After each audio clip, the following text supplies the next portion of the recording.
Siamo con Dino Palmas, allenatore del Latte Dolce, oggi finalista qui a Oristano contro la Ferrini, sconfitta per 3-2, però bisogna dire che avete disputato un gran bel primo tempo, siete passati in vantaggio per 2-0, poi che cosa è successo visto che la squadra non è riuscita più a esprimersi come voleva? Abbiamo avuto un blackout che sul 2-0 non so cosa sia successo.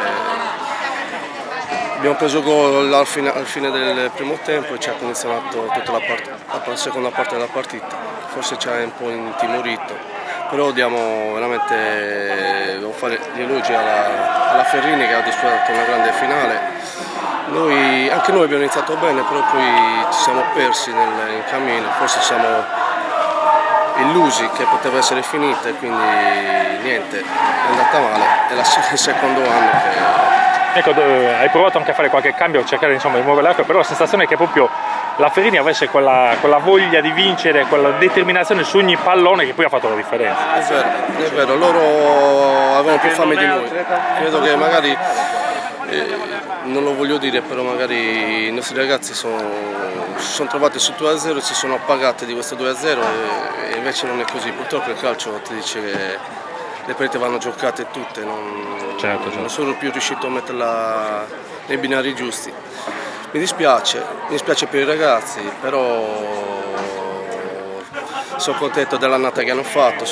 Assolutamente, bisogna farvi i complimenti, ricordiamo Latte Dolce in eccellenza, con tanti giovani del vivaio, abbiamo visto anche oggi con Amilo Panai, che sono due giocatori che quando giocano come sanno, insomma davanti fanno numeri, però bisogna fare i complimenti a tutti quelli, a tutto il gruppo, perché insomma avete dato tante alternative alla prima squadra. Esatto, sono un gruppo di ragazzi che abbiamo fatto affidamento insieme a Massimiliano e ci hanno portato anche alla visita del campionato, come stai dicendo prima tu. Sono dei giovani validi, sono il fiore all'occhiello del nostro vivaio, diciamo, quindi sono felice per loro del campionato che hanno fatto, della partita che hanno fatto oggi, senza lasciare dietro tutti quelli che ci hanno portato alla finale, che sono i ragazzi del 98, che sono stati bravi per portarci qua, sino a portarci alla finale.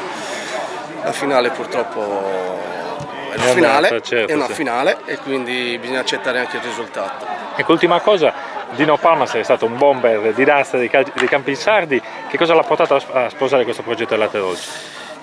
È nato per caso, la verità, una chiamata 2 anni fa, cioè l'anno scorso con Massimiliano, ci siamo dati un'occhiata, ci siamo messi d'accordo, lui, siccome io do la mano a Massimiliano in prima squadra, poi c'è anche la Juniores, niente, siamo andati d'amore d'accordo sino a oggi e quindi va bene così.